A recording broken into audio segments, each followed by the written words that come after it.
Don't mind me, just getting out of here with the loot. hey, welcome back everybody. Welcome back to the true last episode of the Arcane Warstaff series. I swear this is the last one for real, because there's actually no more footage. This is the very end of the playthrough before I called it quits.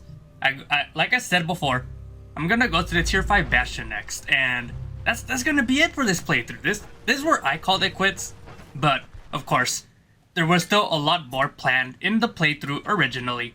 I usually make my plans to level 30, but realistically, I don't always play it out to level 30, not necessarily because I died, but because I don't feel like playing the playthrough anymore, or I just want to do something else. I'm always just brainstorming shit, dude. My 300 IQ brain is always thinking of the new hottest build to play. Like right now, I'm playing this nasty 30 strength crossbow build, which by the way, that's my planned next series, unless I think of something between now and then.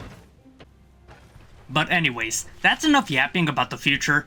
We're gonna get back into the now, into the bastion that's coming up.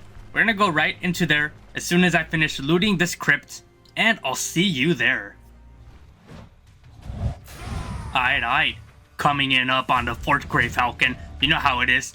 There's always a small private standing army of brigands at the entrance every time. Like what, 10, 15 enemies average? Maybe closer to 10, I might be exaggerating a little bit. Yeah.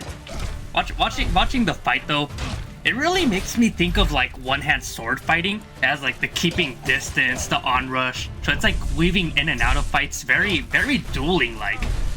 And that's what this reminds me of with the staff. There's all that repositioning, the charging, the knocking back. It's very agile looking of a playstyle with the movements and abilities. I like it.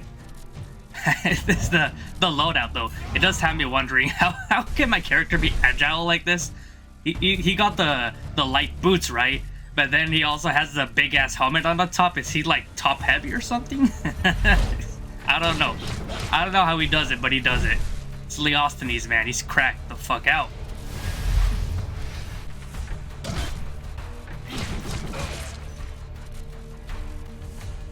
I am never gonna get over how cool the Aether crit animation looks. Aether? Arcanistics? Whatever you want to call it. I just keep calling it Aether. I'm pretty sure that's what the folios refer to when they're talking about Arcanistics. I should read them, just to be more informed. But yeah, it's a really cool animation. Makes me think, how are the others going to look? Like Venomancy, for example? What is that gonna do? Like, melt them into a puddle of acid? Whatever it does. All I know for Venomancy, it's gotta be like caustic damage, poison damage mixture, obviously. And who knows what they're gonna do with it? It's probably gonna have something basic, like a poison cloud. Like, you know, like all the other magic trees have their AoE attack. So I wouldn't be surprised if that had a poison cloud. Who knows what the whole central mechanic of the tree is gonna be. It'll be cool if those tied to maladies when that's introduced. It would be kind of weird, but I could see an angle for that. That would be cool too.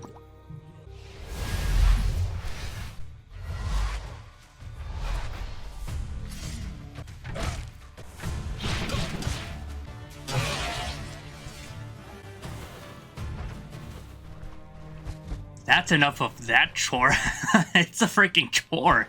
Just getting into this place, man. Every time there's an army outside, but we're in now. We're in. If I do remember correctly, this time it was a trapped entrance. So whatever preparations I made, that's what I'm gonna have to clear the dungeon with.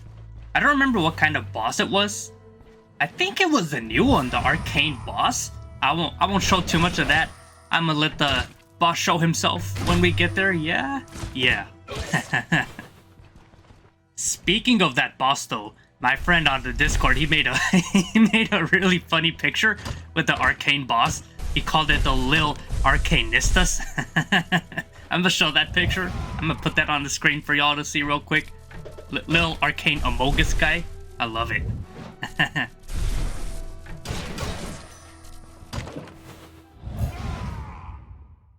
Anyways, as I'm making my way towards the boss of this dungeon, I'm gonna talk about the end of this video.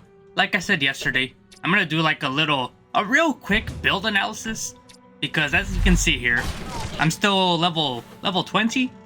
When I finish the playthrough, I'm level 21, but I had my potential level 30 plan, so I'm gonna share all of that at the end of the video.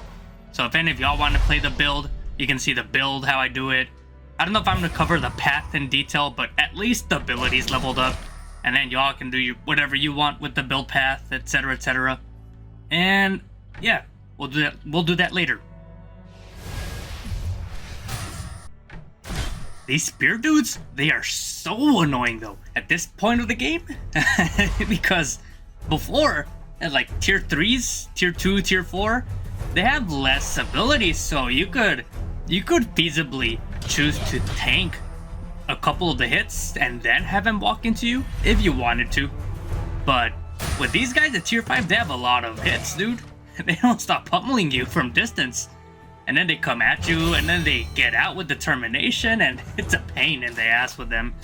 If you don't have a pillar to make them come to you, it's a real bad time with them. We do get the final level up though, as was planned in the build. 20 willpower points, and then the rest perception dumping until level 30. If I had gotten that far though, given that many points in perception, leveling up elusiveness wouldn't be a bad option. Even with the nerfs in 0.3.9, elusiveness is still just a solid ability, but I end up leveling dimensional shift here. You know, I would have made my way to Arcane Bubble if I had more points. Whatever it's called, Arcane Shield. Bubble. Whatever, man. It's a circle, it's purple, that's all I know. It's Arcane Bubble ability to be. Okay, nice days. You can't abuse me from far away anymore. He didn't even get to attack even.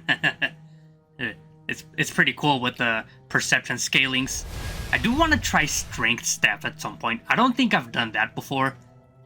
If I'm to assume correctly, it's probably scalings for knockback on its abilities. Strength in general scales knockback on other things, like Mighty Kick.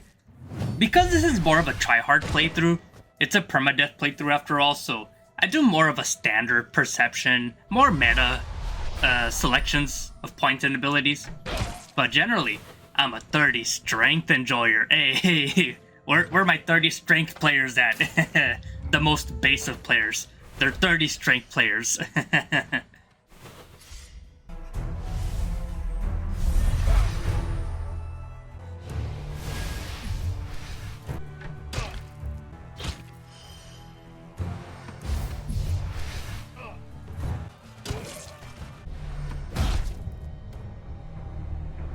And this is the moment in the playthrough where I do pop the Gwynel's elixir finally.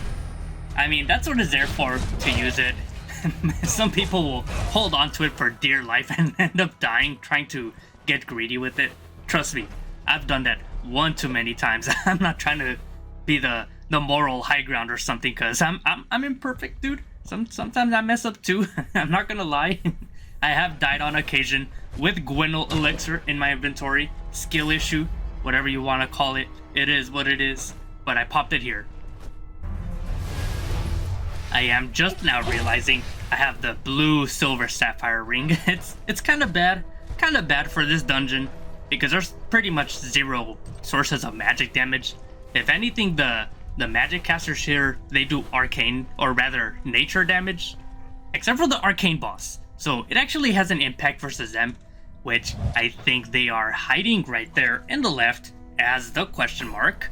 We're about to see them real soon. The little Arcanistas. What are you doing?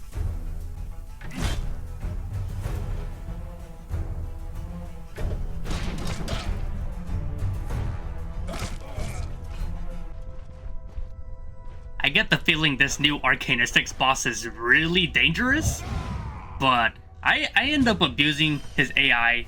Like with all the other casters, you just stand behind a wall and around the corner of the door, he's gonna walk his ass towards you, and that's all you gotta do. Anyways, that was the original plan, but unfortunately for me, this ringleader did not walk forward like I wanted him to, so it was kinda hairy, not gonna lie. it was kinda hairy. Surprise, motherfucker. Aha! So I learned fighting this boss here for the first time, by the way. You cannot cheat with him like with the other mages, where you just hide behind the corners. Damn, this guy's actually smart enough to put his turrets. That caught me off guard, I'm not gonna lie. And from here, it just... things were starting to spiral out of control for me, honestly, but then I ended up clutching it out with that dimensional shift point I leveled up earlier, allowing me to put this guy next to me and the ringleader in the back. It doesn't mean he didn't get to put his licks in though, despite me dazing him. He got a little miracle fire barrage on me. The ringleader got his licks on me too, but I came out on top in the end. That's what's up. I do think it's cool though that they made him a mixed caster instead of just being pure arcanistics. He also has pyromancy. Me personally, I think I would have preferred the boss to have been pure arcanistics, but I think the devs did this because they want to incentivize arcanistics as being that mixed magics type of magic tree, sort of like a support thing. It's not supposed to be like, I mean, it can be played on its own, of course, pure arcanistics, but they've also been trying to get the players to do like a mixed type of build. I noticed it in the teasers, how they put some teasers where the arcane person was throwing some melting rays, and then the arcane spells would port the enemy back into the fire, into the fucking furnace. It's a really cool combination, honestly. I've heard of players already playing it, and they've said it's been pretty good, effective, and fun, which is all that matters. It's a cool build. Now, as far as the loot here, I do like the bear banner. I am a huge fan of the bear banner because you can never go wrong with getting extra health. Not dying is good, surprisingly. That's why I'm also a 30 vit enjoyer. Apart from also being a 30 strength enjoyer, I do love my 30 vit builds. This is not one of those though, but that's a dungeon clear. Yeah, that was pretty good. That was really good. You know, even if I have my little tiny 73 energy bar, because of how many crits I'm landing with the staff, I'm recovering so much energy every time. It's pretty much a full energy refill every time I start critting. It's pretty nice. But I'm gonna get out of this dungeon. I'm gonna take it out to the creative mode, quote unquote, save file, and we're gonna go over the build as a whole. Okay, everybody, now that we finished the playthrough, I'm gonna pull up here. It's called the Build Planner. If you want to access this tool, just search Build Planner Stoneshard, and it should be one of the first results that says GitHub. It's a very nice tool this guy made. I don't use it much myself. I prefer to do it old-fashioned mode. Before this Build Planner even existed, I would make all my plans in my notepad. I would write it down by hand, and, you know, already knew how to plan it, but now this thing exists. So this is basically the build as a whole. I didn't get to all the abilities. For example, I never got to Aether Shield, Aether Bubble as I was calling it, but I didn't get to it. Basically, you want all of staves. You want the good passives in survival, which are these bottom four on the left. Whoops. And then here's some more good passives in warfare. Warcry, exceptionally good on this build because you have 20 willpower, so that increases the odds of confusion and dazing by a lot more than before. I believe the scaling is 3%. Let me turn on the tooltip formulas here. And yeah, plus 3 times willpower percent. So every point in willpower adds 3% chance to the activation on Warcry, so it's a good ability on willpower builds like this. Moving on to the athletics tree, the good old classic disengage dash, elusiveness. Even with the nerfs, this is still a really good ability. Mighty kick, push to falling, no time to linger. You're gonna always have this active because you're gonna be dazing enemies a lot with your hails of blows and everything. The peacemakers, whatnot, all of that's gonna be giving you buffs here. Adrenaline rush, peak performance, good abilities, nothing to say there. And here for the magic portion, you want Seal of Power, Body and Spirit. This right here, bread and butter for all hybrid builds that do magic. And for activating this, you want a few of the tier 1, tier 2 magics of the magic tree of your choice. In this case, it's Arcanistics. We have Wormhole, Dimensional Shift, and Schism for activating Seal of Power. And then this one right here, God tier passive, Arcane Might. It gives you so many stats, but the condition being you have to deal arcane damage. So that makes it hard for a lot of builds to access. They don't all have weapons with arcane damage like the staff tree does with the Geomancer staff I was using in the end. And to top it off, Aether Shield as one of the last points. Again, the build order, that's all up to you, but this right here is the build overall and abilities I used in this playthrough. And now, going in game, this is take 2 of the recording, by the way, because I forgot to press record on the microphone. But here I'm going to cover the weapons first. For playthroughs that don't encounter any uniques, these are 2 good options that you can pick buying from the Metalworking Bailiff in Bryn. Here we have the Gilded Warstaff. It has some magic stats like plus magic power, but it also has a bunch of martial stats like block chance, crit avoidance, knockback. So this is a good option for hybrids. This one right here, it's a good option in general for melee martial staffs that don't necessarily use magic, but it would be also good on this build. And in the event of finding a unique, there's a number to get that are good for melee staff. This one right here would be my personal favorite to find, the Axonian Warstaff. I would like this one because it has 6 points of magic damage in Arcane and Sacred, which would get boosted by other things in your build, for example the staves. You could even spec in Magic Mastery. We go into here, you could do things like Seal of Finesse, Seal of Insight. You could stand in place and boost your magic power, skyrocket it. Anyways, back to the staves. This one right here, Vampiric Staff. You can get it as a lucky drop from Sanguimages starting at tier 3 Catacomb dungeons, but it's pure RNG. If you find it though, it's a godsend. It has amazing stats, crit efficiency, life drain. Even if the unholy damage is resisted by enemies in crypts and catacombs, this is a very good option. This one right here also has a lot of good stats. I haven't seen it drop myself in the playthroughs, but it's in there in the game, so it should drop. And then there's this one too, the Mage General Warstaff. This one would be really cool also. I like that it has a blend of life drain and energy drain on top of magic stats, martial stats. This one's also a very good option right here. Any one of these, great endgame staff options. And lastly, to wrap up the guide, these are going to be the armors of choice that I would go for.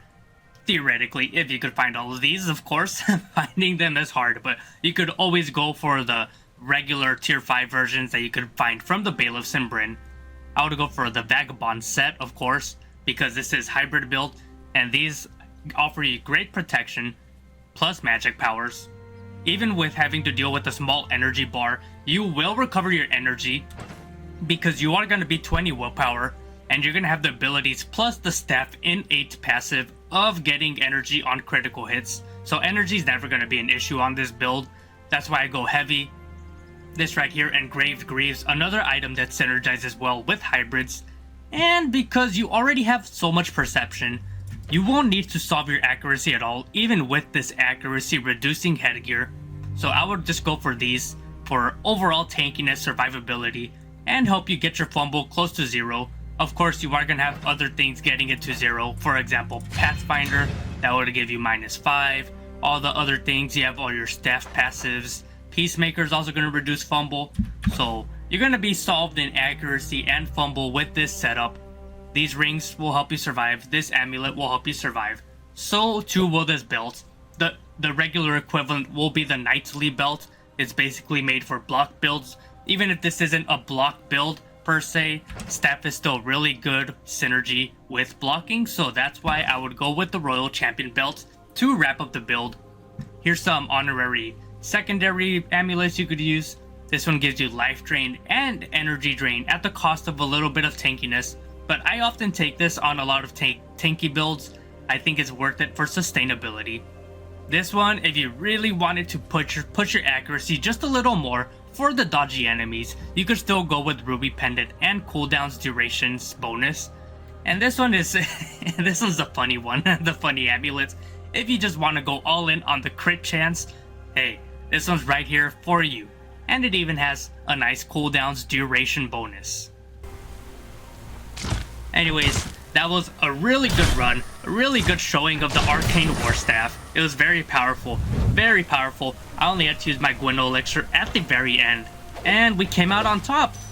No need to play this file out anymore. My tradition, whenever I come to the end of these playthroughs, I go looking for the nearest danger, and I make sure to send my boy to Valhalla as he deserves. And that's gonna be the end of this episode and this series. Hope you all enjoyed very much watching it. It was very fun for me to play too.